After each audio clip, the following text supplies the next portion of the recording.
Hi friends, നമ്മുടെ ഇന്നത്തെ കഥയാണ് ഹെഡ്ഫോൺ ആനയും ഉറുമ്പുകളും.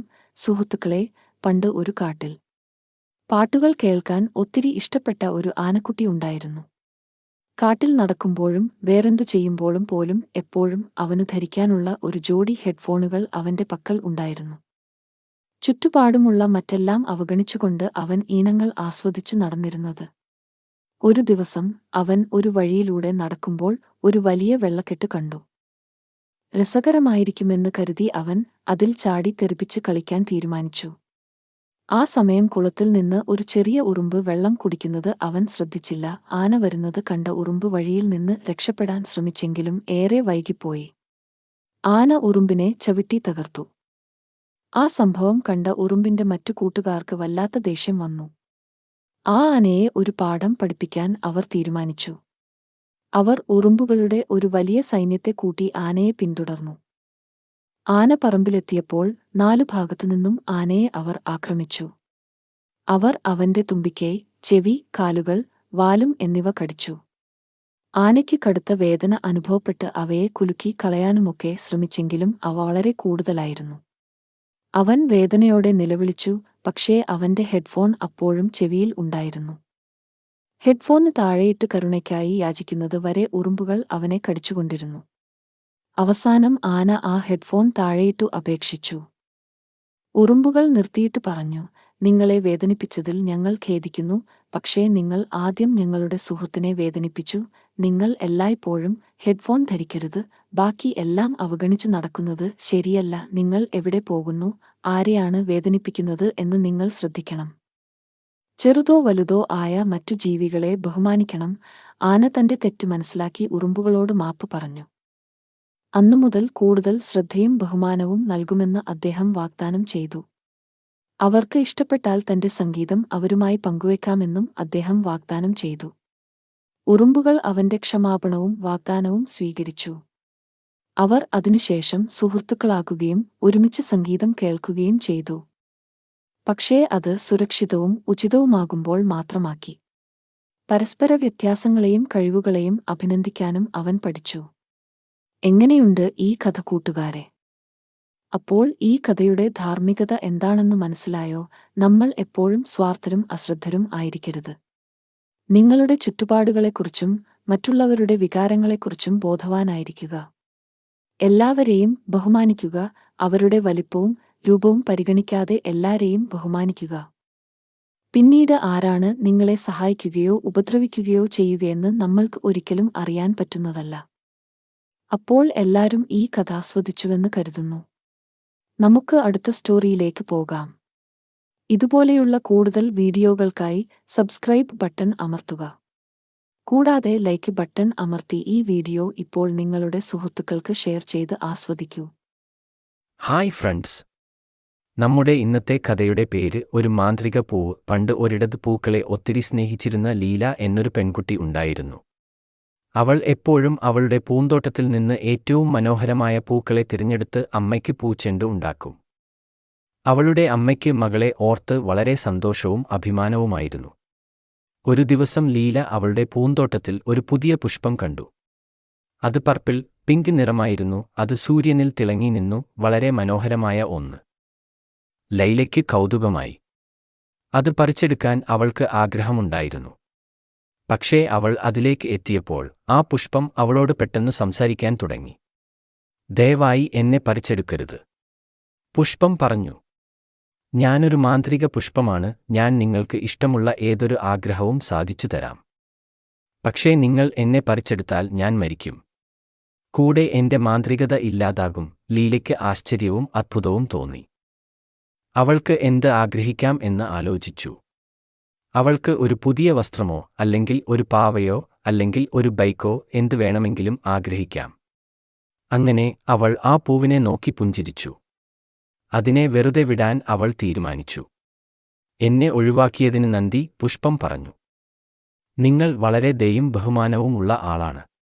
പ്രതിഫലമായി എന്തായാലും ഞാൻ നിങ്ങൾക്ക് ഒരു ആഗ്രഹം സാധിച്ചു തരാം. നിങ്ങൾക്ക് എന്താണ് വേണ്ടത്? ഒരു നിമിഷം ആലോചിച്ച് ലീല പറഞ്ഞു. എന്റെ അമ്മ എപ്പോഴും സന്തോഷവാനായിരിക്കണമെന്ന് ഞാൻ ആഗ്രഹിക്കുന്നു, പുഷ്പം പുഞ്ചിരിച്ചുകൊണ്ട് പറഞ്ഞു. നിന്റെ ആഗ്രഹം സാധിപ്പിച്ചിരിക്കുന്നു. നിന്റെ അമ്മ എപ്പോഴും സന്തോഷവതിയാകും, കാരണം അവരെ സ്നേഹിക്കുന്ന എല്ലാ ജീവജാലങ്ങളെയും ബഹുമാനിക്കുന്ന ഒരു മകളുണ്ട് അവർക്ക് കൂടെ ഇപ്പോഴും. നിങ്ങൾ ഒരു ബുദ്ധിപരമായ തിരഞ്ഞെടുപ്പാണ് നടത്തിയത്, ലീല എന്ന് പറഞ്ഞു ആ പൂവ് വിട പറഞ്ഞു.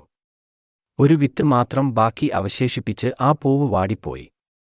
അവൾ ആ വിത്ത് വളരെ ഭദ്രമായി കയ്യിലെടുത്തു. എന്നെങ്കിലും മറ്റൊരു മാന്ത്രിക പുഷ്പമായി വളരുമെന്ന പ്രതീക്ഷയിൽ ലീല തന്റെ തോട്ടത്തിൽ ആ വിത്ത് നട്ടു. എല്ലാവർക്കും ഈ കഥ ഇഷ്ടപ്പെട്ടല്ലോലേ? സഹാനുഭൂതി, നിസ്വാർത്ഥത എന്നിവയെ കേന്ദ്രീകരിച്ചാണ് ദി മാജിക് പൂവ് എന്ന കഥയുടെ ധാർമ്മികത. ആഗ്രഹത്തിന്റെ പ്രലോഭനമായ വാഗ്ദാനമുണ്ടായിട്ടും മാന്ത്രിക പുഷ്പം എടുക്കേണ്ടതില്ലെന്ന ലീലയുടെ തീരുമാനം ജീവജാലങ്ങളോടുള്ള അവളുടെ അനുകമ്പയെ പ്രതിഫലിപ്പിക്കുന്നു.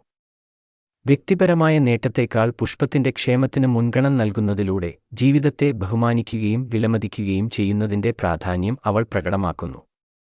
പ്രലോഭിപ്പിക്കുന്ന അവസരങ്ങൾ നേരിടേണ്ടിവരുമ്പോൾ പോലും കരുതലോടെയുള്ള തിരഞ്ഞെടുപ്പുകൾ നടത്തുന്നത് അപ്രതീക്ഷിതമായ പ്രതിഫലങ്ങളിലേക്ക് നയിക്കുകയും മറ്റുള്ളവർക്ക് സന്തോഷം നൽകുകയും ചെയ്യുമെന്ന ആശയം ഈ കഥ നൽകുന്നു. നിങ്ങൾ കഥ ആസ്വദിച്ചുവെന്ന് കരുതുന്നു. നമുക്ക് അടുത്ത സ്റ്റോറിയിലേക്ക് പോകാം. ഇതുപോലെയുള്ള കൂടുതൽ വീഡിയോകൾക്കായി സബ്സ്ക്രൈബ് ബട്ടൺ അമർത്തുക. കൂടാതെ ലൈക്ക് ബട്ടൺ അമർത്തി ഈ വീഡിയോ ഇപ്പോൾ നിങ്ങളുടെ സുഹൃത്തുക്കൾക്ക് ഷെയർ ചെയ്ത് ആസ്വദിക്കൂ. ഹായ് ഫ്രണ്ട്സ്, ഞങ്ങളുടെ ഇന്നത്തെ കഥ ഇതാണ്. ഒരു പശുവും ആടും കോഴിയും. പണ്ട് ഒരിടത്ത് ഒരു കർഷകൻ ഉണ്ടായിരുന്നു. അയാൾ കൂട്ടായി ഒരു പശുവും ആടും കോഴിയും ഉണ്ടായിരുന്നു. അവൻ തന്റെ മൃഗങ്ങളെ വളരെയധികം സ്നേഹിക്കുകയും അവയെ നന്നായി പരിപാലിക്കുകയും ചെയ്തു. അവൻ അവർക്ക് പുല്ലും ശുദ്ധജലവും ഉറങ്ങാൻ സുഖപ്രദമായ ഒരു കളപ്പുരയും നൽകി. ഒരു ദിവസം കർഷകൻ തന്റെ ഉൽപ്പന്നങ്ങളിൽ ചിലത് വിൽക്കാൻ ചന്തയിൽ പോകാൻ തീരുമാനിച്ചു. വീട്ടിൽ തന്നെ ഇരിക്കാനും സ്വയം നല്ല രീതിയിൽ പെരുമാറാനും അവൻ തന്റെ മൃഗങ്ങളോട് ആവശ്യപ്പെട്ടു. എല്ലാരും തമ്മിൽ പരസ്പരം അഭിനന്ദിക്കണമെന്നും വഴക്കിടരുതെന്നും അദ്ദേഹം പറഞ്ഞു. പശുവും ആടും കോഴിയും തലകുലുക്കി നല്ലതായിരിക്കുമെന്ന് വാഗ്ദാനം ചെയ്തു. തുടർന്ന് അവരെ തനിച്ചാക്കി കർഷകൻ മാർക്കറ്റിലേക്ക് പോയി. കർഷകൻ പോയ ഉടനെ പശു വീമ്പിളക്കാൻ തുടങ്ങി. അവൾ പറഞ്ഞു, "ഞാൻ ഇവിടെ ഏറ്റവും വിലപിടിപ്പുള്ള മൃഗമാണ്. ഞാൻ പാലും വെണ്ണയും ചീസും നൽകുന്നു. ഞാനില്ലെങ്കിൽ കർഷകൻ തിന്നാനും കുടിക്കാനും ഒന്നും കിട്ടില്ല." പശുവിന്റെ പൊങ്ങച്ചം ആടിനെ അലോസരപ്പെടുത്തി. ആട് പറഞ്ഞു, "നിങ്ങൾ മാത്രമല്ല പാൽ നൽകുന്നത്, ഞാനും പാൽ നൽകുന്നു. അത് നിങ്ങളെക്കാൾ രുചികരവും ആരോഗ്യകരവുമാണ്. കർഷകൻ വസ്ത്രങ്ങളും പുതപ്പുകളും ഉണ്ടാക്കാൻ ഉപയോഗിക്കാവുന്ന കമ്പിളിയും ഞാനാണ് നൽകുന്നത്." ആടിന്റെ അഹങ്കാരത്തിൽ കോഴി പ്രകോപിതനായി. അവൾ പറഞ്ഞു, "നിങ്ങൾ രണ്ടുപേരും തെറ്റിദ്ധരിക്കേണ്ട, ഞാനാണ് ഇവിടെ ഏറ്റവും വിലപിടിപ്പുള്ള മൃഗം.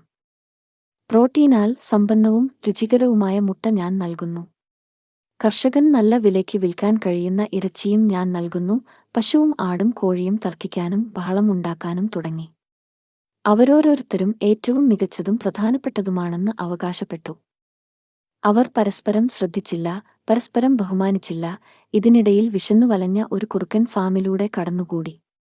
മൃഗങ്ങൾ പോരടിക്കുന്നത് കണ്ട അവൻ സാഹചര്യം മുതലെടുക്കാൻ തീരുമാനിച്ചു. അവൻ കളപ്പുരയിലേക്ക് നുഴഞ്ഞുകയറി ആക്രമിക്കാനുള്ള ശരിയായ നിമിഷത്തിനായി കാത്തിരുന്നു. പശുവും ആടും കോഴിയും കുറുക്കനെ ശ്രദ്ധിച്ചില്ല. അവർ തർക്കത്തിൽ മുഴുകി. കുറുക്കൻ കോഴിയുടെ മേൽ ആഞ്ഞടിച്ച് അവളുടെ കഴുത്തിൽ പിടിച്ചു. കോഴി നിലവിളിച്ച് രക്ഷപ്പെടാൻ ശ്രമിച്ചെങ്കിലും ഏറെ വൈകി. കോഴിയുടെ കരച്ചിൽ കേട്ട് പശുവും ആടും തങ്ങളുടെ തെറ്റ് മനസ്സിലാക്കി. അവർ കളപ്പുരയിലേക്ക് ഓടിച്ചെന്ന് നോക്കിയപ്പോൾ കുറുക്കൻ കോഴിയുമായി ഓടുന്നത് കണ്ടു. അവർക്ക് കോഴിയോട് സഹതവും സ്വയം ലജ്ജയും തോന്നി. അവർ അവളോട് കൂടുതൽ ദയയും സൗഹൃദവും കാണിച്ചിരുന്നെങ്കിൽ എന്ന് ആഗ്രഹിച്ചു. അന്ന് അവർ കഠിനമായ ഒരു പാഠം പഠിച്ചു. ഓരോ മൃഗത്തിനും അതിന്റേതായ മൂല്യവും സംഭാവനയും ഉണ്ടെന്ന് അവർ മനസ്സിലാക്കി. പരസ്പരം അഭിനന്ദിക്കുകയും ഒരു ടീമായി ഒരുമിച്ച് പ്രവർത്തിക്കുകയും ചെയ്യണമെന്നും അവർ മനസ്സിലാക്കി. അന്നുമുതൽ പശുവും ആടും കൂടുതൽ വിനയാൻവിതരായി. അവർ കർഷകനോട് കൂടുതൽ നന്ദിയുള്ളവരും വിശ്വസ്തരുമായി തീർന്നു. പിന്നീടൊരിക്കലും അവർ വഴക്കിട്ടിട്ടില്ല, സന്തോഷത്തോടെ ജീവിച്ചു. എല്ലാത്തിനും അതിന്റേതായ മൂല്യമുണ്ട്.